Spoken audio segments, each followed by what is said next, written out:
hip-hop writer is a creator, composing understanding words of cultured brilliance, powering a rebalance of the elements equally.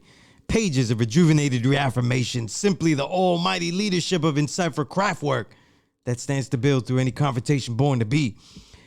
Yet his daily duties as a journalist that questions properly and uses his ears to filter the real. And as the art decays by dilution, he concentrates the best again and again, exposing it in the print. Today's journalist and tomorrow's historian he listens to share. Here is that necessary attempt executed again and again and again. This is the Power Right Show on S.STREET Media. This is your brother, the lone low life with the home sewn garment. The Boricua with the build, the true and living God stepping in score. Sunya Zala, a.k.a. Skillustrator Low, a.k.a. Hector Lovo, a.k.a. the Iron Butterfly, a.k.a. a lot of things. And we're on S.STREET Media, the evolution of media, where every intrigue will have its own show, every incredible thought will have its own episode, and every timeless insight will be archived. And as I always say, this show is about my element of hip-hop, what I like to call the writer of art on art and science on music, the only show in history on this hip-hop writer element that I, a veteran of over a quarter century, helped pioneer, man. Whew. Yeah, so we gotta, yo, what do we call this shit? A regular show. Regular. And you know, regular crates, because hip hop is crates today, you know what I'm saying? And I could talk some more. I've really tried to give you a lot of the exclusive interviews, and I have one that I'm working on, and it's gonna take more than a week, but it's gonna be great. It's gonna be awesome. It's gonna be hard hitting. But, you know, I find that in the interim, here's what I found in all these weeks, you know, and I've come to realize this, that in all these weeks doing the show and having all these great guests, what happens is that I get to cover albums really distinct and really cover people's careers in distinct detail. But I don't get to go through music with all of you, and there's so much music, you know what I mean? So just to give you an idea of, you know, what I'm going to look through here, and kind of give a survey as we're in October. I always make a list of everything I'm listening to, everything I collect, where it belongs, you know, little notations for myself and what I'm doing, though. So it's color-coded. It's got all this stuff on it. But I guess I'd say it's a list of LPs and EPs. I don't do the mixtape stuff. If it's original mixtape material, original material in the mixtape form, it'll go in that. And if I actually have it, though, it'll go in the LPs. But by length, I try to go down. This is how we do it now. I'd say maybe less than 20 minutes is an EP. Because I see albums now in the 25-minute range that are considered albums, that artists are sharing them as albums. Or they give me the thing. What do they give me? I'm producing those. They projects, you know what I mean? They're projects, you know, like dioramas that they brought to school, you know what I mean? They're projects, you know? And so, you know, we'll let it be that, you know what I mean? But for this episode, I'm going to go through a lot of different things, but we're going to end it on some of the making of one of the next books I'm going to release ASAP. And I'm trying to release this where it would be most relevant at the end of the year. And that's the Reel of 2021. And it's going to be a bound book, you know, it's going to be a bound book. And it's also, people wanted to see the Reel of 2020 as a book and not just the ebook. The Reel of 2021 is going to include, as an addendum, the entire Reel of 2020. So you're basically going to get the most complete book detailing the greatest music out there in the beginning of this decade. That's really what it ends up being, 2020 and 21. So I'm going to give you some clues on that, how I'm working on that, how I listen to an album. I think I might even pick an album that I haven't heard yet that is on my list, and we'll go through it. You know what I mean? And maybe we'll do a fun one, though. Like, you know what? I haven't heard Drake's album. Let's do that. Let's do something that sucks. You know what I mean? That I'm going to say it sucks anyway. That's why I can tell you why it sucks. You know what I mean? Celebrate his birthday the right way, right? Because it was his born day. I saw someone XXL. They put Drake as the GOAT. They wrote GOAT. Happy birthday, GOAT. Wow. There goes our journalistic integrity out the window. You know what I'm saying? But some other matters before we get there, and we might get into these matters and details. You know what I mean? Hey, before we continue, some important good notes, man. As far as shows and things like that, check out my latest show, hosting DJ Toshi's Classic Storm Radio.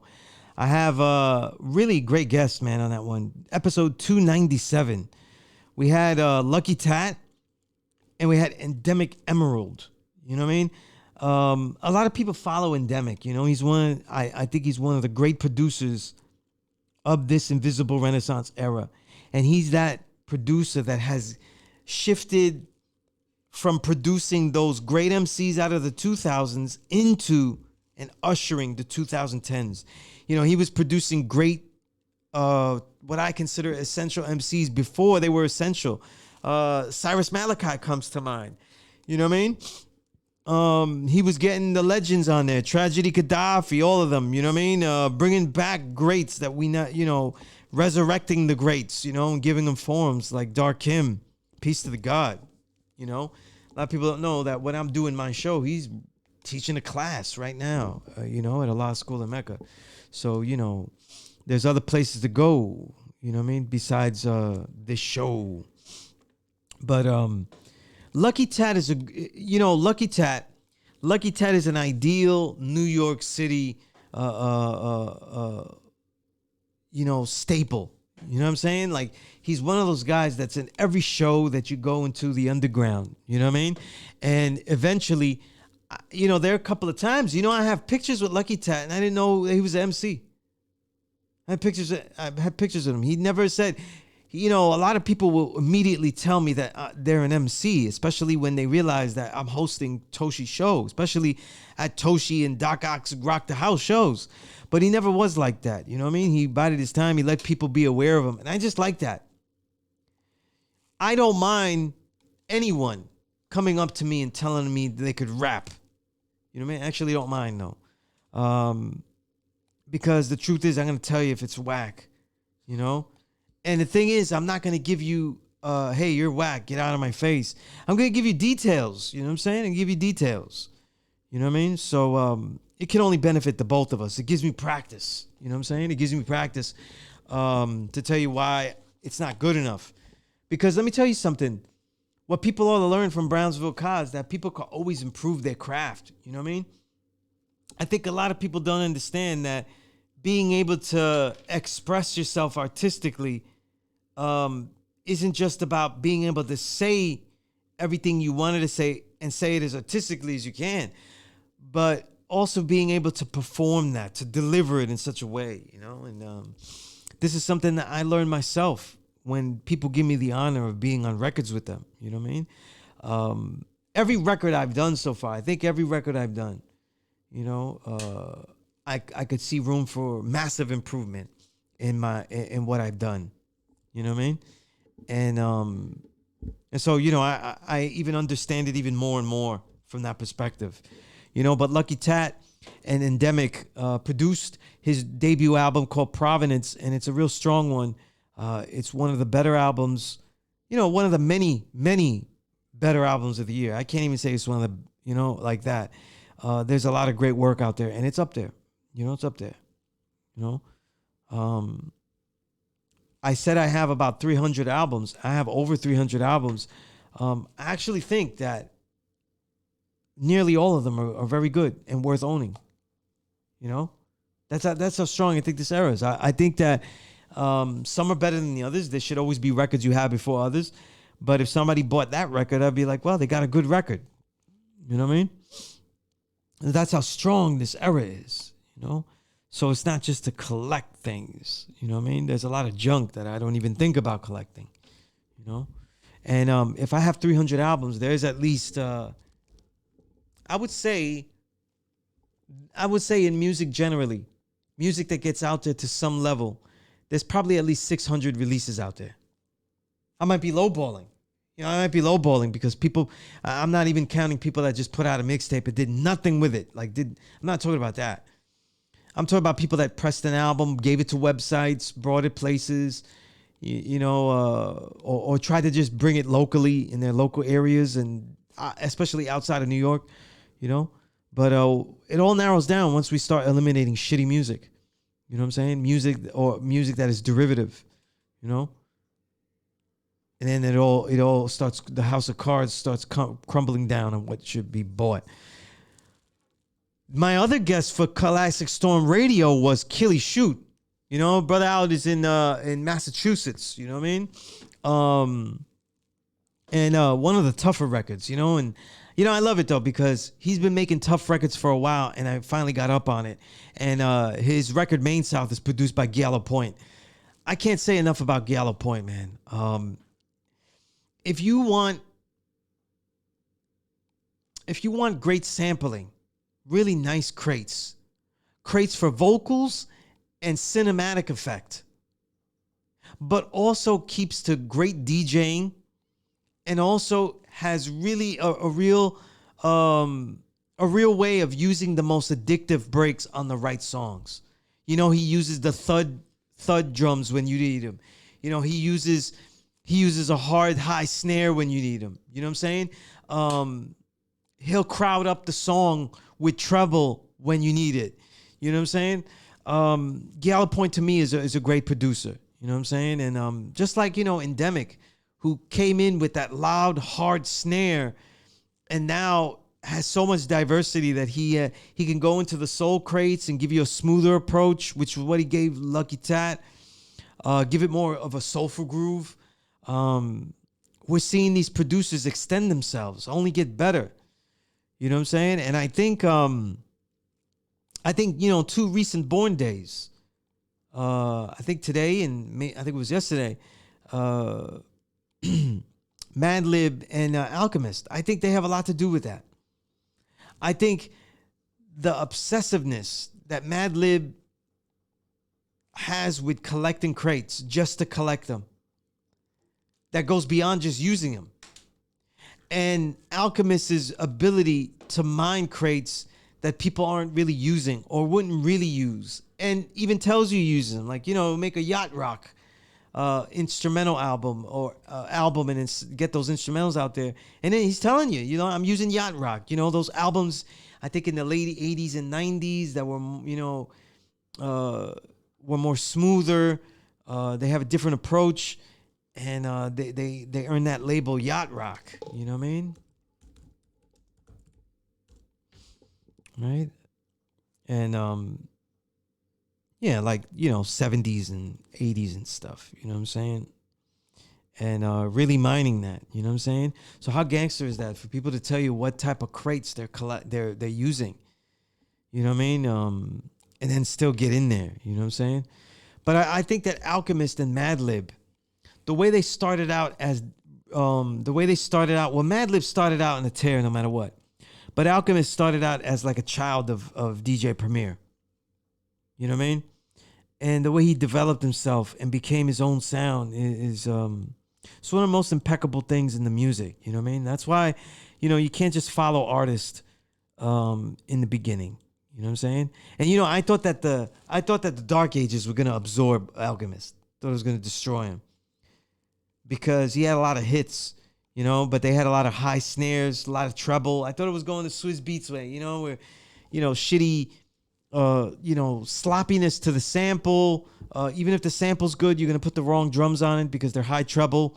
But nah. It didn't go that way.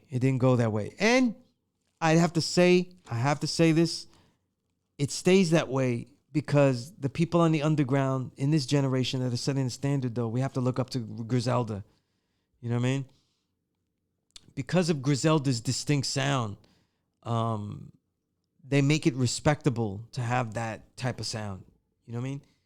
So somebody has a rugged sound, it's not embarrassing anymore, which it should never be. But, it's a respect fake world. You know what I mean? Everybody's trying to get a nut. But,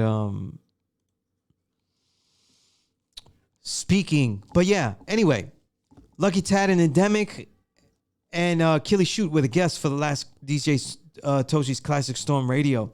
And go to DJ Toshi ClassicStorm.podomatic to see the details of those interview builds.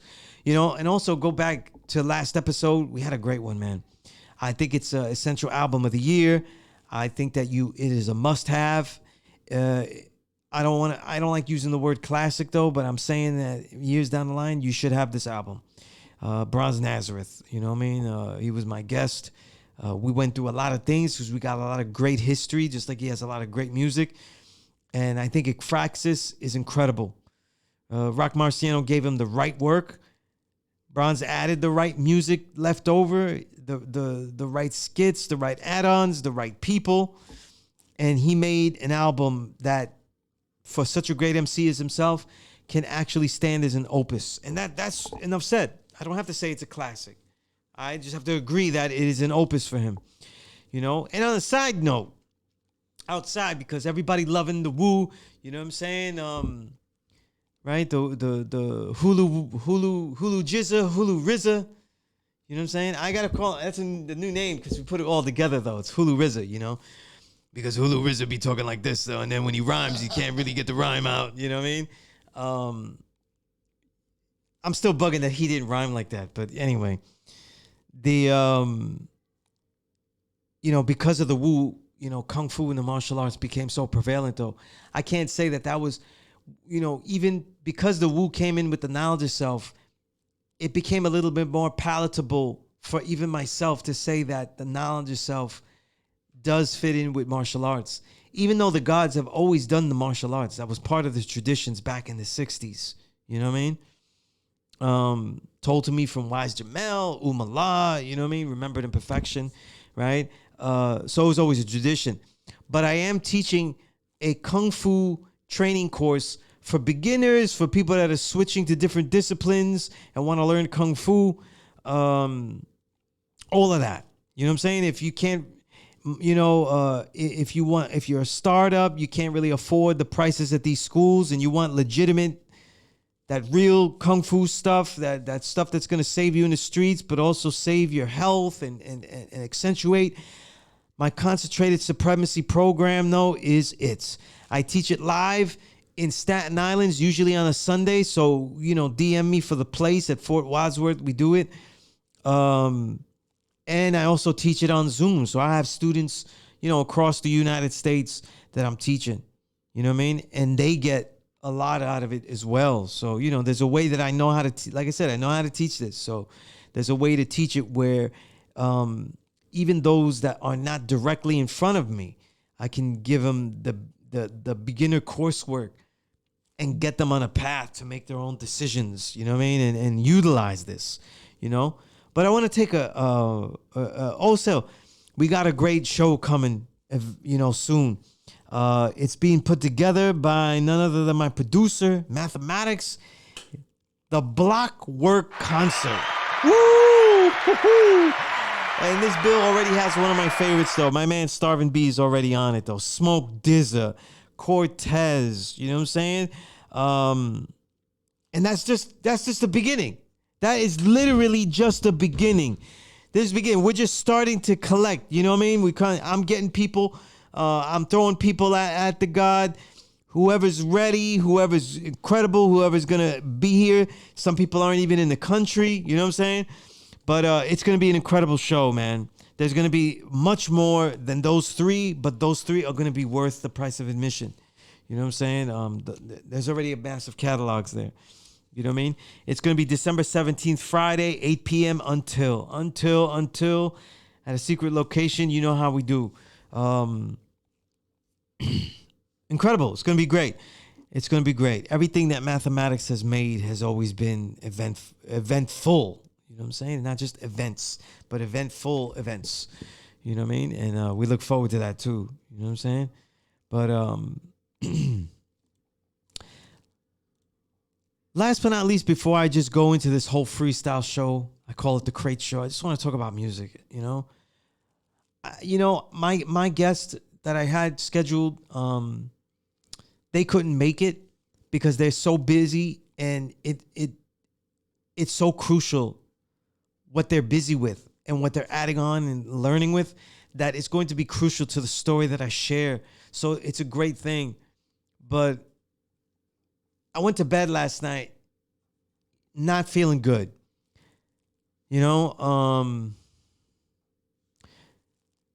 a fucking legend. You know, that's what we call him, God, a legend. A legend of the heart of Medina.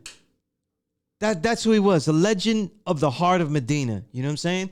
You know, a lot of people look at the way that I teach, you know what I'm saying? And they don't really, a lot of people in Medina don't understand because I'm not from the heart of Medina, you know, and I didn't learn in Medina. I learned in Mecca. And I don't do the classical, I don't have the classical approach to teaching the way 5%ers usually do. 5%ers make the street into the classroom. You know what I mean? They turn the streets into a classroom. You know what I mean?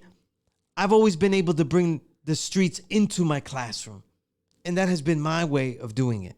You know what I'm saying? So whether I teach you out in the street or I teach you in the classroom, I'm always bringing you into the classroom. And it has been a very different pedagogical approach, aside from many other things. You know what I'm saying? Aside from many other things. But when we talk about legends out of the heart of Medina, 5% Nation of Gods, and why am I talking about this here? Because the history of this 5%, what many call the nation of gods and earths, and I do too, because we are a nation who our birthright is God and earth and being righteous, having the knowledge of ourselves. So it is applicable to all things and all peoples. And that history is crucial to hip hop. And it's no more of a great example than someone that wasn't a recording artist, but ended up being on records. Someone who wasn't a recording artist, but is crucial to some of the greatest and probably one of the greatest movements that we're hearing in this invisible renaissance, among many other things. And that's the God King Asiatic, Allah. Peace to the God. The God is truly remembered imperfection. You know, when I say remembered imperfection, I know how I will deal and how I deal with someone that they're no longer here. I remember them in their perfection, in the greatest that they work to be. I don't say rest. The reason, you know why I don't say rest? Because these people, they're legends. They're incredible. And I know that where they're going, though, they're not resting. They're doing more building in whatever cipher they're in. Whatever form that his mind has taken. He's building supremely, just like Freedom Allah, aka Papa Wu. You know what I mean? Now I didn't know King Asiatic like that. Never really built with him. You know? Many ciphers with him though. I ended up in pictures with him though. So we were definitely cordial, we were definitely peace. And we're teachers on other sides. You know what I'm saying? Respecting each other's way of teaching. I'm sure that there were many things. He's from Medina, so you know the things that we disagreed with. You know what I'm saying? Even if I don't use refinement, the reason I don't use the refinement is not the reason that everybody else does. You know what I'm saying? For those that are builders, though, I see refinement as focus. I don't see it as a culturing. And I understand that the language of 120 lessons, which becomes part of our dialect, uses the word refinement as a synonym for culturing. And so that's why Medina didn't embrace the word refinement. I get it. You know what I'm saying? But many of my students use refinement, and I see it because they use it as I taught them as focus. You know what I'm saying? That all power is focused. All right? An addendum to it. To give insight to what power is. That fifth number in the supreme mathematics. But here's the thing, right? King Asiatic, you know, and for you listeners to liken it though, he literally was the Papa Wu of the entire Tragic Allies, the entire Lin Mass. You know what I'm saying? He went out there, and whether you were 5%, you became 5%, or you were not. If you were around him, you got something. And I could tell because of all the things that these people built. I've already interviewed people affected by him. Legends, you know, that greats that come out of this era. People like S.STREET, right? Nak, now Allah seeking, peace of the God. Right? Brothers that knew him, that were affected by him, like Starker. people that build with him and learn things with him, even if they're not 5% in our nation like that. But they know when we say that the true black man is the true and living God, that we're talking about them and we're giving a science. Every single day we can give you some type of science why we're the true and living gods. Like Kay Burns, who was affected by him. Nearly everybody, a large chunk of the greatest artists of this invisible renaissance were learning something from King Asiatic. That's a damn guarantee. And when you see the quality of those records, not just the quality of the records, the greatness of the records that I focus on, but the ability to get them out at will, like the way Al Divino gets them out at will, and make a business out of it where he could thrive, like the way Al Divino charges you he charges you your arm, leg, and head. That's how much that's how much his records cost. You know what I mean? But he did that. And somewhere behind there was King Asiatic, inspiring, driving, giving insights. Just doing what the 5% do. You know what I'm saying? Just doing what the 5% do. So I can't talk to him like some of my other brothers, like Omnipotent or Hakim Shabazz, and how others were real great friends with him, because I didn't know the God like that. Didn't really build with him. You know what I'm saying? I had some builds. We had some cordial builds. You know what I'm saying? Acknowledgements of what we do. But just covering this music as a culture that intersects other cultures, an artistic reality that we all deal with that intersects cultures and honestly is driven spiritually by the gods and the earths.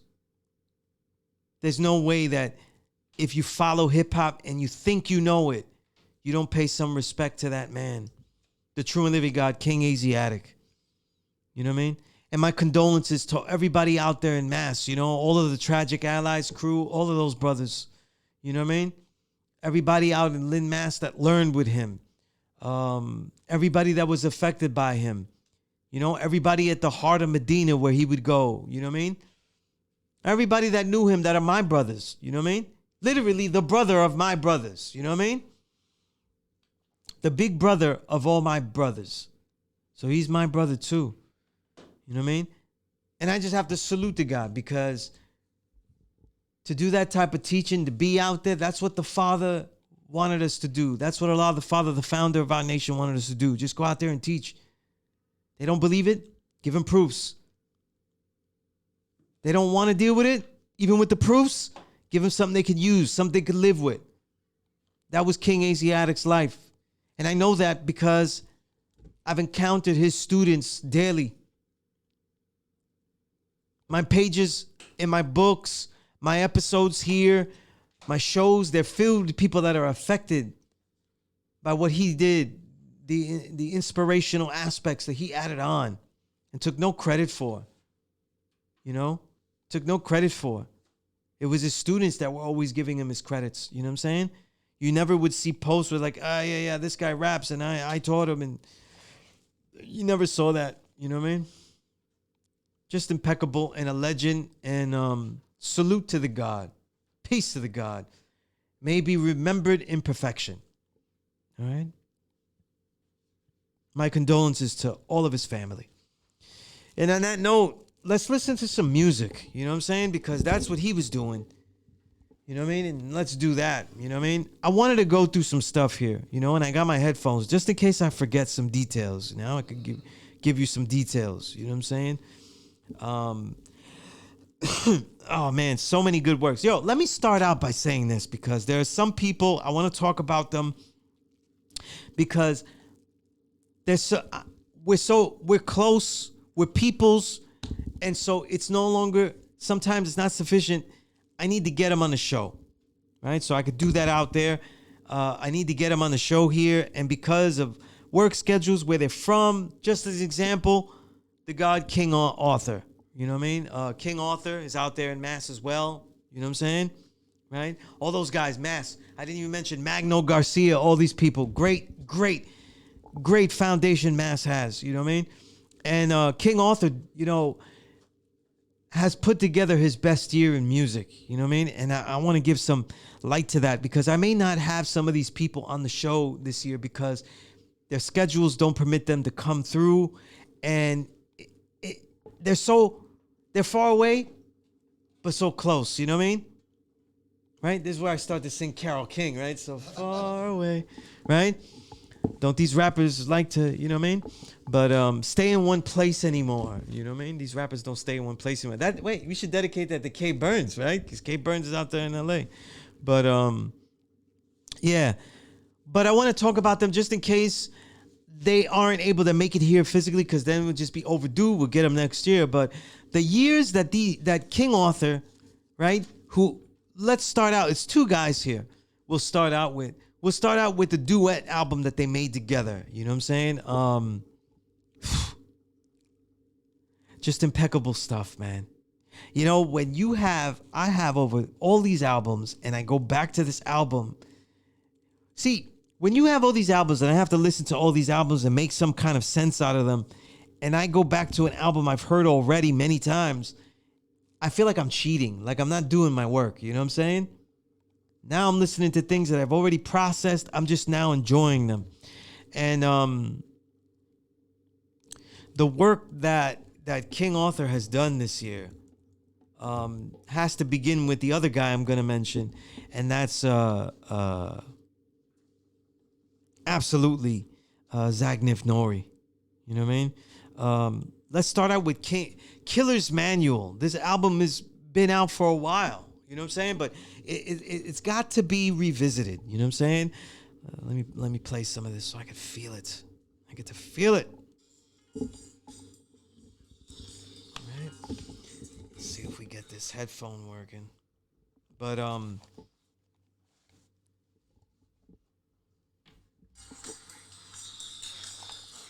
yeah, man.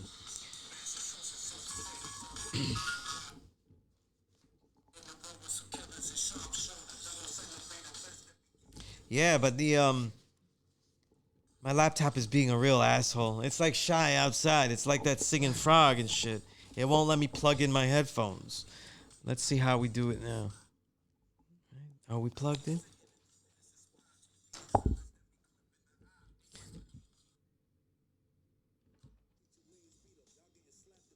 Yeah. Yeah. Yeah, so let's show you where this album is, though, so we can sing along together here. Yeah, man. If you go to, let's see. Because it's not a Noble City Bandcamp, which is where Zagnif Nori's work is. And it's also not in King Arthur's. No, it should be in King Arthur's. Yeah, it's in King Arthur's Bandcamp. So kingarthur.bandcamp, you know what I mean, is where you could hear this stuff. But just the quality of the beat making, diverse stuff. It's really their beat choosing, though, because there's 1, 2, 3, 4, 5, 6, 7, 8 different producers for 11 tracks. And yet there's no distinction where you hear sounds coming in different. You know what I mean? Let me show you some of the stuff. There we go. Here we go. Let's see what we got here. You know what I mean? You know, one of the things that I love about, you know, King Arthur, right? And not, you see it more in transitional assistance. You know what I'm saying? It's his ability to catapult, he catapults off the driving lyric excellence he had on Insurgent Theory. But then his verses, they never end where, you know, mere mortals drop off at. You know what I'm saying? I'll skip Killer's Manual for a minute, though. I want you guys to explore that one on yourself. You know what I mean? But because it's kind of a duet there. But I want to focus on King Arthur for a little while. You know what I'm saying? Here's some stuff I wrote about King Arthur's transitional assistance. You know, I said 12. Look, I started with 12th round, where the bridge dropout at the minute mark just isolates his locomotive locution. And he continues, breath control expertly tempered, his inflections all conversational emphasis, his enunciation is complete in clarity, and his intensity so understated and so overtly felt. This is stuff that he's a classical groove. Listen, you've got to get into the groove that he's getting you into, or else you won't get into it at all. King Arthur isn't going to give you inflections that draw you in or characterizations of inflections. It's basically getting you into that pocket, that ideal pocket. You know what I mean? And on this transitional awareness, tracks are so unique and his performances become completely different, as on the blaring string pluck on Life Isn't Short, where his chorus is a meditative thought after insights on the verses. He rides beautifully. Listen to this. Rewinding dates of my thoughts, beating myself up and facing assault, regrets invading the shores of my brain on 40%. Or he struts supreme. Universal flag color North Face, first strike Jackie Chan style, intergalactic invading your space, caught a date with the team, right coordinates we walk in this establishment and don't give a fuck if we on the list. That was from So Real. It's the merging of a persona of sincere integrity and unabashed destructiveness to any and all competitors and flows that really have perfect syllabic layering.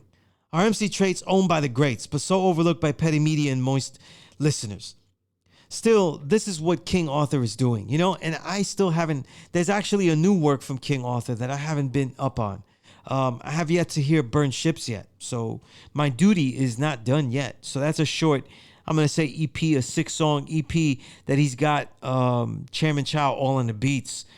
And I'm expecting it to be stellar because everything that King Arthur has given us this year, even that short Born Day album, the 38th Rotation, I think it was called, right? Was it called the 38th Rotation? You know what I mean? He gave us manifestos of direction with Mr. Bad Mood, introspection with Wanna Leave, you know, along with the reminder of the perfected cadence that dances through spots where siren sound clips and snare shifts clash, as on Like This, you know. So already a bevy of work. And then again, transitioning into the last thing, that Killer's Manual, definitely to me out of 2021, just like I said at Fraxis, I consider Killer's Manual to be a necessary album to own this year. You know what I'm saying? When they made this album, they were clearly going for athletics. You know, they were clearly saying, you know, we're just gonna rhyme as technically gifted as we can. You know what I mean? And we're gonna challenge each other. And there's so many songs that challenge each other. There's not much I've had the time to write about this album. You know, but it's a showcase. It's a showcase, you know what I mean? And it's one of the must-have albums of the year, you know what I mean? Beat-wise, they picked everything stellar. There's some interesting samples in there. The use of Ghost Dog is exceptional. Like all of Zagnif records especially, there's always great high snares, you know what I mean? High, crunchy snares. You know, that high, crunchy crispiness, you know what I mean? That's always something that he gives you, you know what I mean? Right, so that's wonderful right there, you know what I mean? And Zagnif Noise, I could see it though, and I definitely agree with it. And I pitched this out there as an MC of the Year candidate, you know, and it's not going to be seen by everybody. You know what I'm saying? He's a straight rhymer, and unless you're listening deeply and appreciating the breath control and the clarity. And all those things, the classical MC stuff. It's why, like, for example, it's why when he tweeted about Big Daddy Kane versus KRS, it's why he appreciated Kane's performance more, because that ability to just really perform the hell out of the lyrics and give them their exact shine is something that he does on a record as well. You know what I'm saying? Even though KRS won. Yeah, KRS won. Yeah, there's no doubt about it. You know, after all these weeks, though, I hope people realize that. You know what I mean? But, you know, but he stayed quiet, though. You know, forever hold your peace. And Big Daddy Kane didn't say anything. He stayed quiet. So, you know, he lost. Yeah, I'm sorry, you know, because I wouldn't have stayed quiet though if I didn't lose. You know what I mean? I would have said, "Yeah, right, bullshit." You know what I'm saying? But it was over once he did "Pimpin' Ain't Easy." It really was. You know, because his catalog is too thin.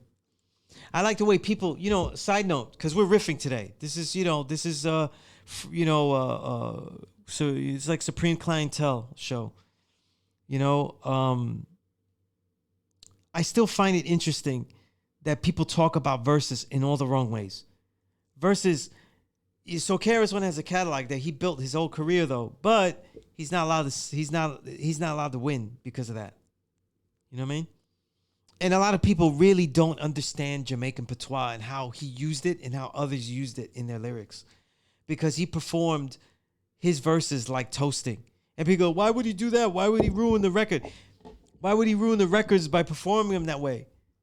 It's a battle. And he took it back to the Jamaican roots of toasting. I thought it was incredible to do that. I thought it was incredible. And what people were getting mad about was, I don't see what everybody's saying about him being tired. If you've seen KRS One, you know he sweats like Patrick Ewing. So that doesn't say anything. You know what I'm saying? And he would be a little bit more exhausted because he was the one that was actually giving you an actual like a showmanship. He was the one that was jumping up and down. He was the one who's doing that. And that wasn't like any of his other live performances. They're all like that. You know what I'm saying? Whereas Kane, they're not like that. You know, and I've seen both live, you know what I mean? And they're not like that. You know what I'm saying? By the way, you know, when I saw Kane live at the OK Player Tour, Big Daddy Kane was introduced by Black Thought. But you know, Black Thought don't know how to introduce nobody without rhyming, right? So he doesn't know how to do anything. He just knows how to rhyme. Like, he won't do anything on stage though, but rhyme. So he was rhyming. I forget which Big Daddy Kane song. Shit. It was so long ago. You know what I mean? And he's rhyming Big Daddy Kane song, and because the whole show was about Black Thought doing impersonations. So he did like Guru. You know, he was doing Guru. You know, he did others. I forget who he was doing, but I remember Guru because I love Guru. You know what I mean? And he did that really good. He did Just to Get a Rep. But he was doing Big Daddy Kane's impersonation, so you didn't think that Big Daddy Kane was there because, you know, I didn't know the show. You know what I mean? I didn't know the show. And the bill, you know, he's not on the bill, right? And Kane comes on, right? So everybody's like, yeah, Kane, no, he's going to finish it. But yo, Black Thought won't give him the mic to finish it, though. He's like going to finish the Big Daddy Kane's verse. And I'm in the front row. I could see everything. And I could see this Big Daddy Kane, like, you know, like he's just he got a little annoyed at Black Thought, you know what I'm saying? It was hilarious. It's the most funniest thing I ever seen, though. You know what I'm saying? But Black Thought is a beast, man. He is a beast. And I'll say that what's interesting is that in my lifetime, he's the MC I've seen the most live. You know what I mean? And that's probably because he invades other people's shows. Because I seen him perform, though, and he wasn't on the bill. You know what I'm saying?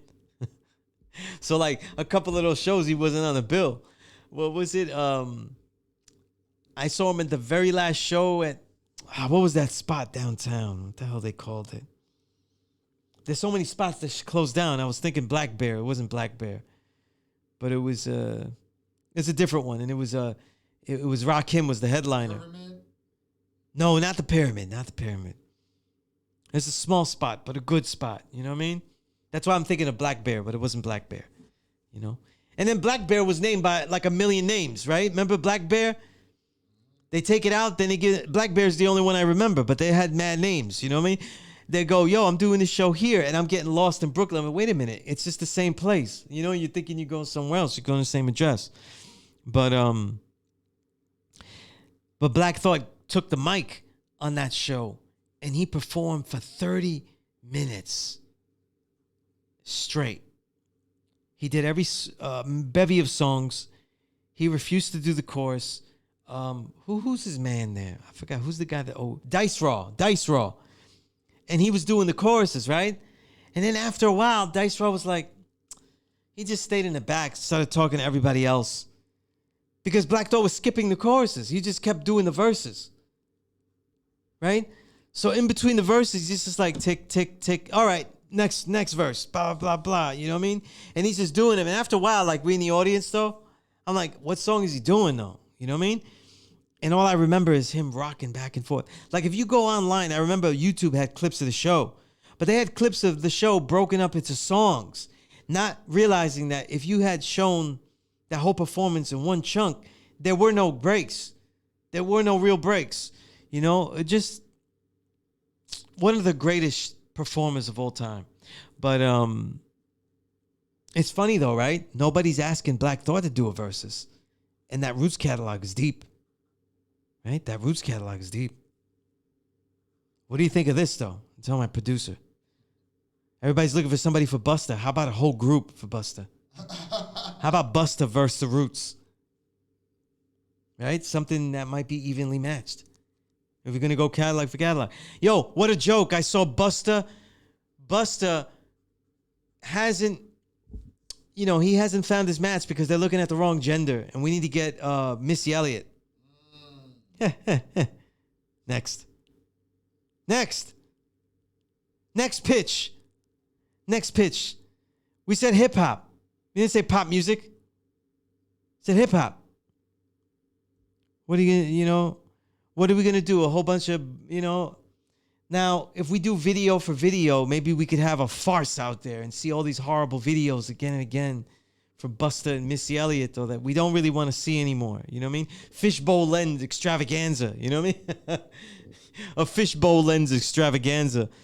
But I don't think anybody can match up with Busta Rhymes' catalog. Really, nobody. You know? Here's the problem. Busta Rhymes' catalog is consistently successful. And nobody else's is consistently successful. And everybody else's that was consistently successful, they already went. You know?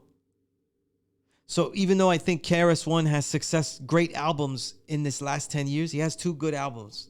A couple of doozies, but he has 2 good albums, which is a lot to say for an artist in their like 44th decade, whatever, right?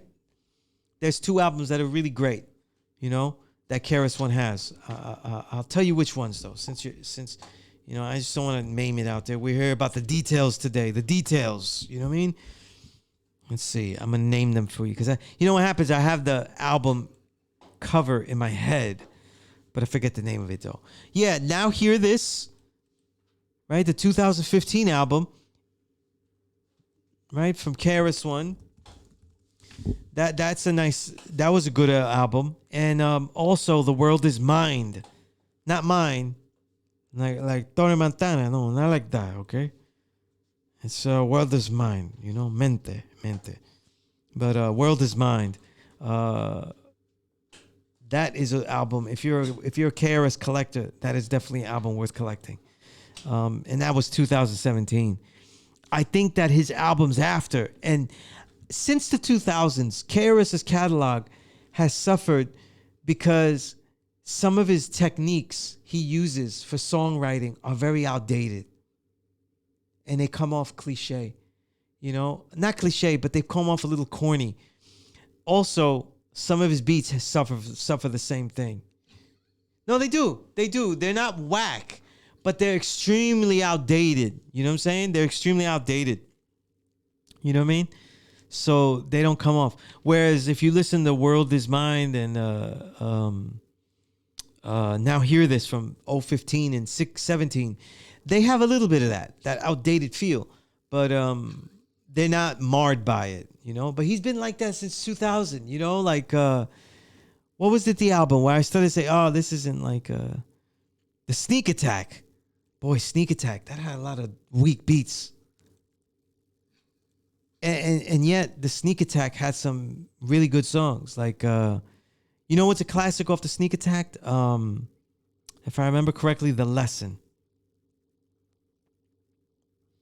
No, not The Lesson. No, not that one. False Pride. It's the acapella the acapella. My producer's laughing because he's just laughing at my like I'm everything that sounds like a diss to KRS-One. So it's funny, dude. No, yo, KRS-One and Guru were my heroes growing up. You know what I'm saying? And when I started to teach people things, even before I was teaching at a law school in Mecca, having proper diction and clarity, even while being hip hop or being, I don't know, having grittiness, ruggedness, these are things that I was taking cues from KRS-One. You know what I mean? And how to be a speaker. You know what I'm saying? You know, I always got that from KRS-One. And by the way, you know, this is for maybe we work on it, we get KRS-One here, but a lot of people still don't understand what he was trying to say with the African Bambaataa thing. And that's because they never read the gospel of hip hop. They never listened to what he was saying. And he spoke it very matter-of-factly. And when it comes to the children, people don't want to see you talk so matter-of-factly. They also don't want to hear you talk where, you know, they don't want to hear you talk where it might be something, you know, where we admit that we don't know how to prove something. And when it comes to abuse of the children, we work to defend it, but we don't always know how to prove it. And that was his point. And with the children, you know, a lot of times we don't give a damn. We don't give a damn. You know what I'm saying? We go first and bear witness to the youth first, then try to go backwards, you know? And I can't say that is certainly my way of thinking as well. You know what I'm saying? But yo, I actually have been successfully rambling, you know what I'm saying? And saying a lot of things off the cuff in this hour. So let me tell you about some albums, though, that are worth getting. You know what I'm saying? I think Supreme Cerebral, because I really want to have him in the studio and not just over the phone. So if we can't, you know, next year, if he doesn't come out here and doesn't work, then we'll get on the phone. And I love to build with the God in person. But Supreme Cerebral is also an MC of the Year candidate. You know, before Supreme Cerebral says he has a fourth album coming, but the first three that he has are impeccable.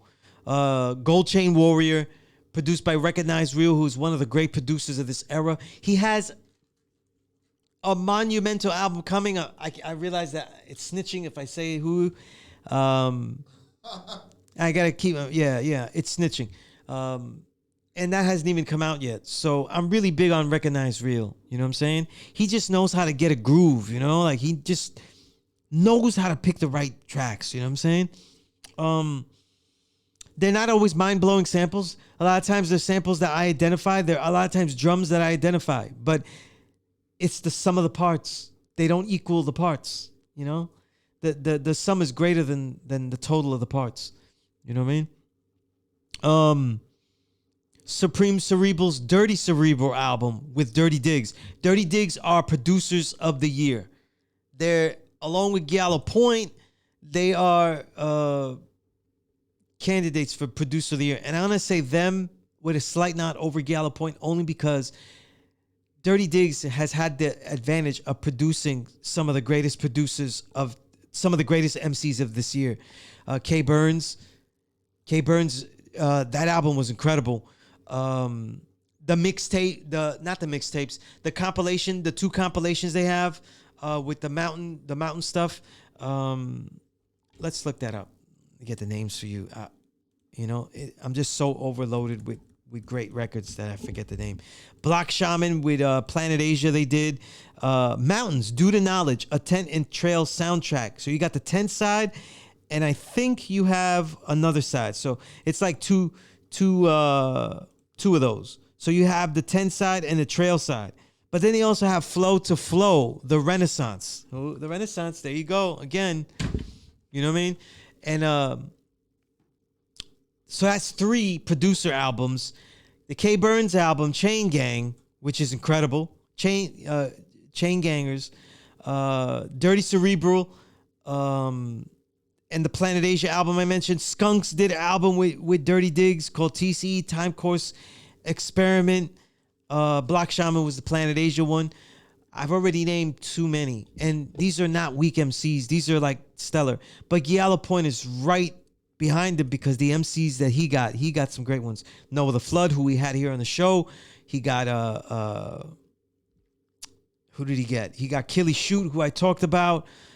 He got somebody twice. Who did he get twice? 2 albums from him, Low, of the Booze Brothers. And so that's great. Excuse me, great stuff. Supreme Cerebral, though. Also, the compilation out, the duet album, Clark Connoisseurs 2 with Elo Kush. Incredible soul samples from Clipto. Incredible work when those two get together and rhyme. So, MC of the Year candidate. Back to Zagnif Nori, who did the album Killer's Manual with King Arthur. That's another MC of the Year candidate because he has released one great song every single week this year. So that's like 2 whole albums. If you go to quarterinchkings.bandcamp, every single song has been released with a radio edit and an instrumental, and they've been impeccable songs. Along with the other EPs that Zagnif Nori has released. You know what I mean? And that includes, let's name them here. The Free Creation EP that's produced by Chuck Chan, the Nacimiento y Donovan, the album he did with Isaac No Beat, which is good, which is dope too. Zagnif Nori is all over the place, but like hitting you with bits and bits of pieces.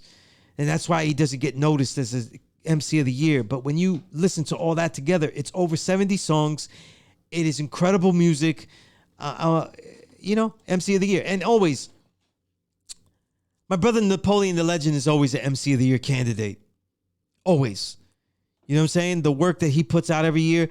I had the honor of being on Napoleon the Legend's album. The first one, the compilation, the 3 albums he did with Akhenaten producing, right? The Hole in My Heart series. I was honored to be in the first one with Sky Zoo on the song. Being on a song with those 2 great guys is incredible. Sky Zoo, just with one album, is an MC of the Year candidate. Braz Nazareth is an MC of the Year candidate, as I mentioned. Also, great album that no one's talking about because it gets released. You might lose them. They get lost in the shuffle. Jay Cyanide. Oh, man. Peace to the God. What's it called? Produced by Body Bag Ben. Enough to Plague a Saint. You know, the first song I heard from this was after building with Rashid Chappelle. He showed me some great stuff. I got to hear the new album with Rashid Chappelle and XP the Marksman. Great. Sounds incredible. He also showed me Despicable, the song he did with Napoleon for Jay Cyanide on that Enough to Plague a Saint. Jay Cyanide is one of my favorite MCs. He's so live, so dope. I interviewed him earlier this year with Kev Brown on the album that they did together. Just great stuff. Jay Cyanide is on a roll. You know what I mean? He's on a roll. You know what I mean? Great stuff. You know? I loved it. I loved it. You know what I'm saying? And nice to see Bub Rock back. Thanks for sharing. Bub Rock is probably one of the most charismatic, intimate MCs out today, and it is a great album. I haven't even minded to tell you all the things that I love about it because I need to hear it again quietly, calmly, and relaxed. It's that kind of album.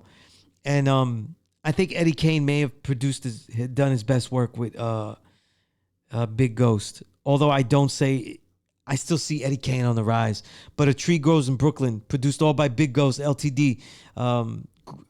Great. Eddie Kane is such a stylist that it comes across here. And I don't know, I feel like with every record, he feels more and more comfortable. Another banging record, tough record. My man Spoda. Spoda's back. You know what I'm saying? Spoda. You know what I mean? Indeed. You know when he does that shit? Indeed. You know, I love that shit. The Whip Up. You know what I'm saying? And it's a strong album. I loved it. It's 28 minutes of fury. So, a great album though. You know what I mean? And there's so much more. You know what I'm saying? And again, man, like I always say, and this is why I say this, you know what I mean? Until next time, there'll be a lot more stories to tell, writings to recite, and records to rewind and reminisce. I'm your host, Sunya Zala, aka S.STREET. Check out all these great works, though, in my upcoming book, The Reel of 2021. It's going to be great. It's going to have everything you need, everything you love. And as always, the Power Right Show is a never respect fake broadcast. Peace.